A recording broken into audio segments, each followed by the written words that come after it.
అది బాగున్న చోటు మనకంటే మీద ఒక డౌట్ ఉంది. బాగున్న చోటు నుంచి బాగాలేని చోటే ఎగుతున్నాడు.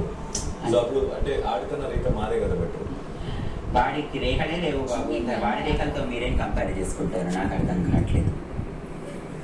ఇంత నిజంగా చెప్తారు ఏంటి స్వామి? నేను అంతే బాబు, మీరు దక్షిణ బాగా ఇస్తే చాలా అన్ని నిజాయితీగా చెప్తాను. మంచి ఫ్యూచర్ ఎలా ఉండే ముందు చెప్పండి. ఫ్యూచర్ అంటే దేని గురించి మాట్లాడుతున్నారు మీరు? Big boss ఫ్యూచరా?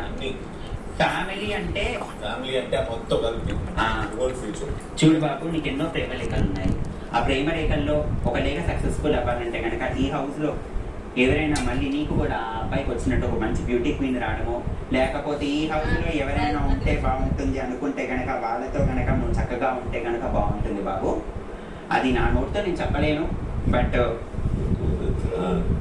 మంచి ఫ్యూచర్ అయితే ఉంది అంటున్నా నేను. అది ఇటే చూస్తున్నా బాబు, అందరికీ చెప్తున్నాను పేరు పేరున ప్రతి ఒక్కళ్ళకి. బాబు అలా ముట్టరాదు నన్ను. అదనమాట మొత్తానికి ఉంగరాలుగా జరుగుతూ ఉంటుంది మీ ప్రపంచం అంతా. ఫోకస్ చేయ బాబు. చాలా డాన్సులు బాగా చేస్తారు, ప్రపోజల్లు కూడా బాగా చేస్తున్నారని కూడా తెలుస్తుంది. కానీ ప్రేమలో పడి దెబ్బలు తాకించుకుంటానడం మాత్రం అసహజం తండ్రి. నువ్వు పడుతున్నావో వాళ్ళు పడేస్తున్నారో అర్థం కాబట్టి, కానీ మొత్తానికైతే పడబోతున్నావు. గుండె మంచిది. చక్కటి వంట ప్రతిరోజు తిన్నామంటే నీ గుండె బతుకుతుంది. ఇంతకు మించి నేను ఏమీ చెప్పలేదు. అర్థమైందా బాబు? ప్రతిరోజు చక్కగా వంట చేసి తిని ప్రశాంతంగా నవ్విస్తూ ఆటపాటలతో ప్రపోజళ్లతో హ్యాపీగా ఉండాలని కోరుకుంటున్నా బాబు. ఆమె దానాలు చేసుకుంటా పోతా ఉంటాడు. అది మంచిదా చెడ్డదా మరి? ఆయన దానాలు చేసుకుంటా పోడు. ఈ ఇన్ఫ్లుయెన్స్ అనేది ఇప్పుడు ఒకటి. ఇప్పుడు శని వచ్చి 3వ గ్రహంపై కూర్చొని ఉన్నాడు. ఆ 3 గ్రహాలు నువ్వు కరెక్ట్ గా బ్యాలెన్స్ చేస్తే గనక నీ నుంచి శని గ్రహం పక్కకు తప్పుతుంది అన్నమాట.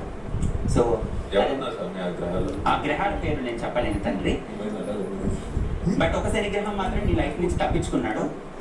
సో అవును, ఆ శని గ్రహాన్ని నీ ప్లాన్ లోకి రానికుండా చూసుకుంటే కనుక నీ ప్లాన్ చాలా బాగా అయిపోయింది. అదే అమ్మా, ఇంకేమైనా అడగాలనుకుంటున్నావా? మంచిది బాబు, మంచిది. కళ్యాణ ప్రాప్తిరస్తు, ప్రేమ ప్రాప్తిరస్తు.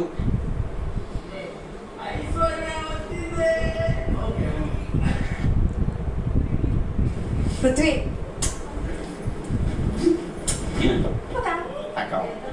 నమస్కారం అమ్మా. పేరు? లక్స్ పాప. లక్షణంగా ఉన్నాం. ఈ బిగ్ బాస్ హౌస్ లో ఒక్క నిమిషం తండ్రి ప్లీజ్. నాకు మళ్ళీ బయట కార్యం కూర్చోరా చెయ్యాలి. 2 పెళ్ళిళ్ళు ఇప్పటికే బుకింగ్ అయ్యాయి ఇక్కడ, అందుకని. నేను ఇంగ్లీష్ సరిగా నేర్చుకోక బిగ్ బాస్ హౌస్ కి వచ్చేసాను. అది చాలా పెద్ద ప్రాబ్లం అయిపోయింది. గవర్నమెంట్ లో ఎండ్ వస్తుంది, ఐఎంలో ఈ మధ్య స్పేస్ వస్తుంది అని తెలియక చాలా పెద్ద ప్రాబ్లం అయిపోయింది. ఇప్పుడు ఏంటి దానికి సొల్యూషన్? అమ్మా తల్లి, నీకు ఇంగ్లీషే రాదనుకుంటున్నావు, నీకు తెలుగు కూడా రాదు తల్లి. మొదటగా ఇంగ్లీష్ పెద్ద ప్రాబ్లం అయిపోతుంది. ఇప్పుడు ఈ షోకి కావాల్సింది తెలుగు అమ్మా. నువ్వు దాని మీద ఫోకస్ చేస్తే గనక.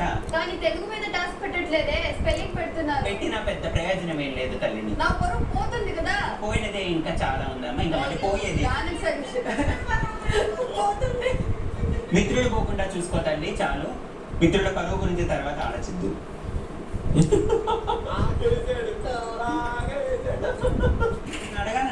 అదే నాకు ఇక్కడ పెద్ద ప్రాబ్లం. అతను నీ రేఖల అదృష్ట రేఖమ్మా. రేఖ కనిపిస్తుందా? చాలా వీక్స్ నుంచి క్లీనింగ్ చేసి పోయిందేమో అనుకున్నాను. కూడా క్లీన్ చేస్తూ వెళ్తుంది. ఖచ్చితంగా నువ్వు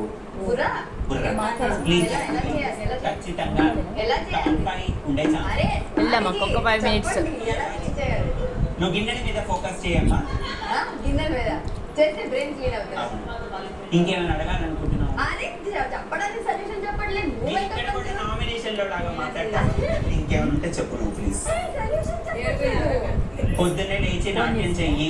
చేస్తున్నా. ఆ, సరే ఇప్పుడు ఆ. బయట కూడా సింగిల్, ఇంకో రూమ్కి వచ్చిన ఒక్క తర్వాత నిమిషం. కూడా సింగిల్ గానే ఉండిపోయాను. ఒక్క నిమిషం అమ్మా,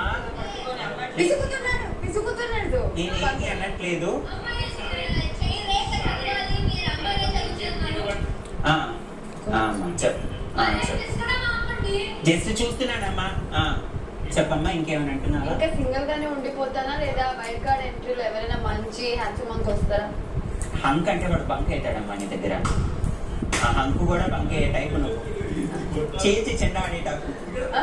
చేసి చెండాడే టైపు నువ్వు. ఆ. నీ ముందు ఎవరు ఆగరు. ఎంగిలి పడిన విస్తరాకు కూడా చినిగిపోవాల్సింది తల్లి. క్లారిటీ ఉంది కదా నీకు? చాలా క్లారిటీ ఉందమ్మా. జాగ్రత్తగా ఉండు.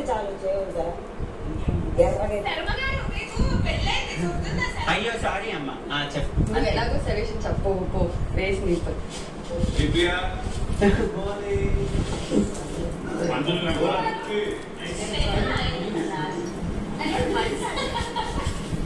రావమ్మా, ఉంగరాల జుట్టు పిల్ల కూర్చో.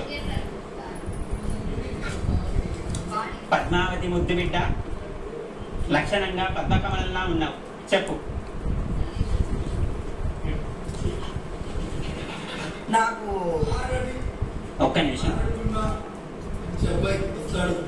ఈ మధ్యలో ఏముంటది? మధ్య మధ్యలోనే చిక్కుతున్నావు తల్లి, అదే ప్రాబ్లం అవుతుంది. అందుకే మధ్యలో చూస్తున్నాను నేను. అది తర్వాత చూస్తాను. ఈ మధ్యలో ఎందుకు చూడాల్సి వచ్చిందంటే ప్రతి దాంట్లో మధ్యలో చిక్కుకుంటున్నావు నువ్వు.